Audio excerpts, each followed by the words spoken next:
Chapitre 2. Lorsque Robinson reprit connaissance, il était couché, la figure dans le sable. Une vague déferla sur la grève mouillée et vint lui lécher les pieds. Il se laissa rouler sur le dos. Des mouettes noires et blanches tournoyaient dans le ciel, redevenu bleu après la tempête. Robinson s'assit avec effort et ressentit une vive douleur à l'épaule gauche. La plage était jonchée de poissons morts, de coquillages brisés et d'algues noires rejetées par les flots. À l'ouest, une falaise rocheuse s'avançait dans la mer et se prolongeait par une chaîne de récifs.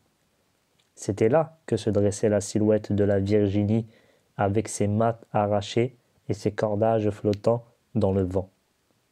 Robinson se leva et fit quelques pas. Il n'était pas blessé, mais son épaule, contusionnée, continuait à lui faire mal. Comme le soleil commençait à brûler, il se fit une sorte de bonnet en roulant de grandes feuilles qui croisaient en bord du rivage. Puis, il se ramassa une branche pour s'en faire une canne et s'enfonça dans la forêt.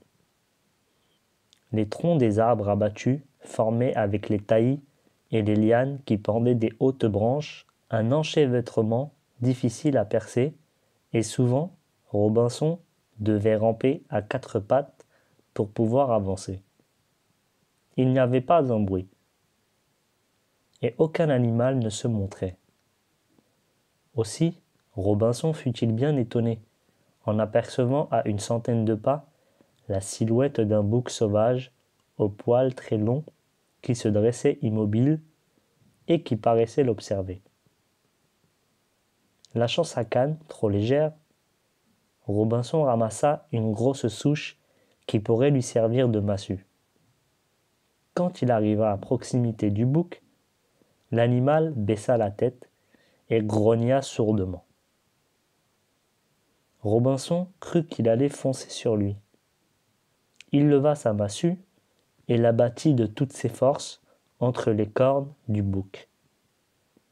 La bête tomba sur les genoux, puis bascula sur le flanc. Après plusieurs heures de marche laborieuse, Robinson arriva au pied d'un massif de rochers entassés en désordre. Il découvrit l'entrée d'une grotte, ombragée par un cèdre géant. Mais il n'y fit que quelques pas, parce qu'elle était trop profonde pour pouvoir être explorée ce jour-là.